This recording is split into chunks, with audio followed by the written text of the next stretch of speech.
ሚዲያ ክርአ ሰባት ብምሕጋዝ ዝፍለጥ ጓል 12 ዓመት ከለኹ ዲያቆንዩ ተባሂሉ ብቁርባን ዝተመርዐኽዎ ንሱ ግን ኣብ ሞትን ህይወትን ምስ በጻሕኹ ጓል ሒዙ ሰላምታ ኣይረሳዕኹን ፍትዋት ተኸታተልተይ እንኳዕ ብሰላም መጻኹም ሄሎ ማለት ሒሰልኩም ዝመጻኹ መደብ ድማ መደብ ካባይ ተምሃሩን መደብ እንታይ ትመኽሩንን ክልቲኡ መደብ ዘጠቓለለ ሓንቲ ሓፍተይ ብውሽጢ ዝለኣኸትለይ ዛንታ ኣይሒሰልኩም መጽ እቲ ትመሃሩሉ ተማሂርኩም እቲ ምኽሪ ትደልየሉ ድማ ከምቲ ኩሉ ግዜ እዛ ዛንታ ሰሚዕኹም ምስ ወዳእኹም ሓሳብኩምን ምኽርኩምን ኣብ ኮሜንት ንኽተስፍሩላ ኣቐዲመ ብትሕትና ክላብኦኩም ይፈቱ ናብዛ ናይ ዝሓፍትና ዛንታ ከብለኩም ሰናይ ምክትታል ናይ ዝሓፍትና ዛንታ ከምዚያ ትብል ሰላም ሰላም ኣቤ ሓፍተይ ሰላምኪ ብዝሕ ይበለለይ ብልጽቲ ሂዋን ሓባሲት ነብዓት ደቂ ኣንስትዮ ብጣዕሚ እየ ዝፈትወኪ እትሰርሕዮ ቪድዮ ብሃንቀውታ እየ ዝጽበየኪ ብጣዕሚ እየ ዘመስግን ይቐኒለይ ዝሓፍተይ እና ኣነ እውን ብጣዕሚ ተጨኒቐ ካባኽን ካብ ተኸታተልትኽን ምኽሪ ደልየ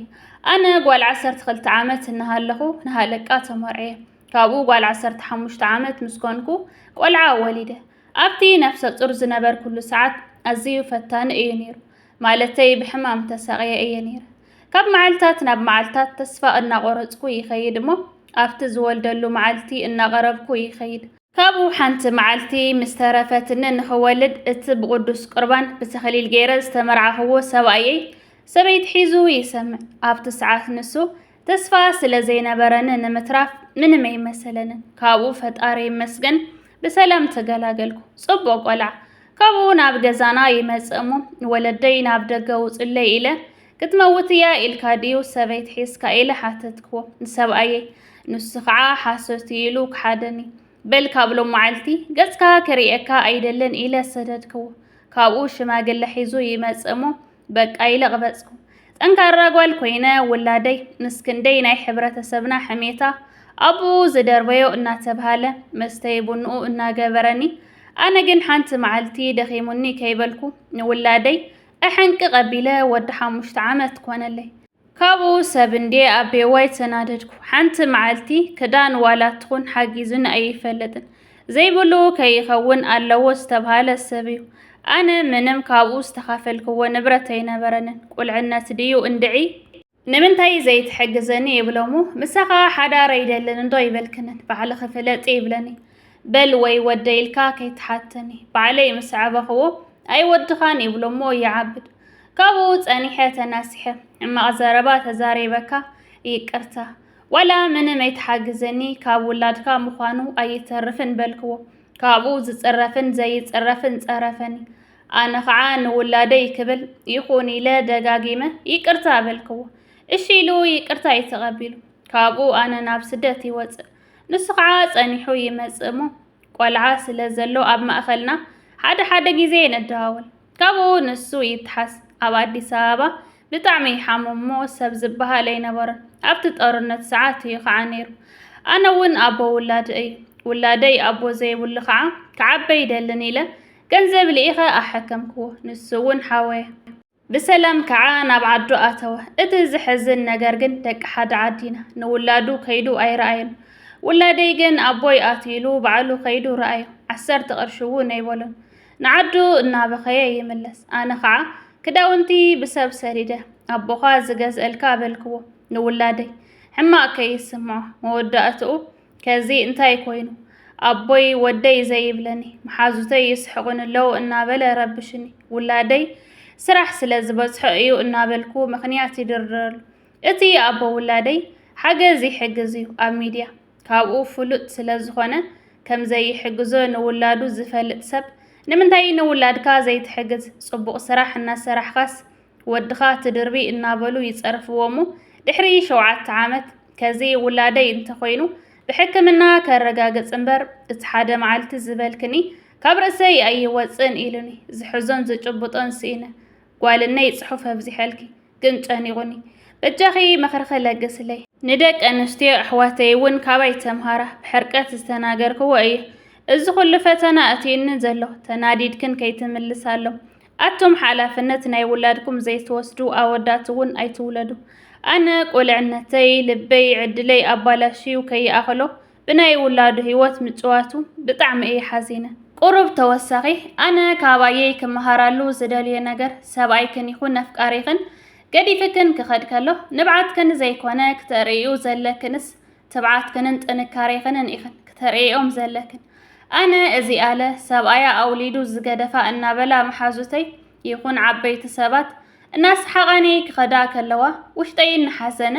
ደገይ ክምስ ይብል ነይረ ከዚ ግን እግዚኣብሔር ይመስገን ንዓይ ዝሃበ ንኹልኽን ይሃብክን ወለደይ ገዛ ሰሪሐ ናብ ከተማ ውፅአ ናይ ባዕለይ ገዛ ሰሪሐ ወዲአ እቲ ብሕማቕ ዝለዓል ዝነበረ ሽመይ ብጅግንነተይ ኣፀዊዐ እቲ ንብዓተይ ክርኢ ዝምነ ዝነበረ ሰብ ከዓ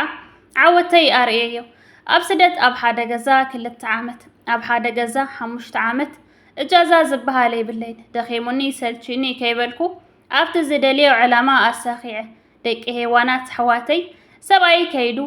ሰብኣዩ ዝመጽእ ኢልና ምቅያር ዘይኮነስ ሰሪሕና ተቐይርና ዋይ ኣምሊጣትለይ ለካስ ጅግና ጓልያ ነይራ ኢሎም ክንዛረቦም ኢና ዘለና እምበር ዋጋ ዘይብላ ኢሎም ንኸስሕቑና ቦታ ኣይንሃቦም ወደይ ከዓ ወዲ 13 ዓመት ኮይንለይ ተመስገን ኣምላኬ ደጊም ከዓ ፈጣርን ተፈቒድለይ ዓደይ ኣትየ ብቅዱስ ቁርባን ክምርዖ ናይ ኩሉ ግዜ ጸሎተይን ትምኒተ እሞ ሓሳብ ልብኺ የስምረልኪ ከዓ በሉኒ ንኹልና ሓሳብ ልብና የስምረልና ኣሜን ሓደራኽን ግን ጀጋኑ ኣዶታት ኩና ንባዕልኽን ከቢርክን ንውላድክን ተኽብራ ኩና እዘን ኣሕዋተይ ኣነ ከመዶ ብቻ ዘይኮነስ ከመቦ ኮይነ እየ ነስዋእቲ ከፊለ ኣብዚ ኣብፂሐዮ ካባየይ ክትመሃራ በዓልቲ ሙሉእ ተስፋ እየ ፍቕርን ሰላምን ቅሳነትን ይሃበና ፈጣሪ ኣቤዋይ ፈጣሪ ኣብ ዝለዓለ ደረጃ የብፅሕኺ ብዝተረፈ ቀጽልሉ ህያበይ እዚ እየ ከዓ ዝፈትወኪ ደጊመ ይቐኒየለይ ዝሓፍተይ ኣነ ካብዚ ናይ ዝሓፍትና ዛንታ ሓደ ደስ ዝበለን ጽሑፋሲ እቲ ትማሊ ንብዓተይ ክርኢ ዝጽበ ዝነበረ ሎሚ ንብዓተይ ዘይኮነ ትብዓተይ ርእዩ እቲ ብሕማቕ ዝለዓል ዝነበረ ሽመይ ሎሚ ግን ብጽቡቕ ተላዒሉ ደኺምኒ ረብሪብኒ ሰልችኒ ንኸይበለት ኣብ ዘላቶ ደረጃ ዕላማኣን ጥራሕ ቀዲማ ኣብዚ ምብፅሓ ወለዳ ቀይራ ውላዳ እናዓበየት ዕላማ ኣሳኺ ኣብ ዘላቶ ደረጃ ምብፅሓ ከም ሓንቲ ስደተኛ መጠን ብጣዕሚ ደስ ኢሉኒ ከም ኣነ እውን ዝኣምነሉሲ ዝኾነ ዓይነት ውድቀት እንድሕር ኣጋጢሙካሲ ነቲ ውድቀት ኣምየን ኢልካ ምስኡ ሓቢርካ ክትነብር ዘይኮነ ተቓሊስካ ካብ ውድቀትካ ተላዒልካ ሂወትካ ክትቅፅል ከም ዘለካ እየ ኣነ እውን ዝኣምን ማለት እዩ ናይ ሓደ ጠንካራ ሰብ ኢለ እውን እየ ዝኣምነሉ ከምኡ ዓይነት ባህርያት ዘለዎ ዝኾነ ዓይነት ውድቀት እንድሕር ኣጋጢሞ ኩሉ ንውሽጡ ገይሩ ከምዚ ሓሊፋቱ ዘላ ንሳሲ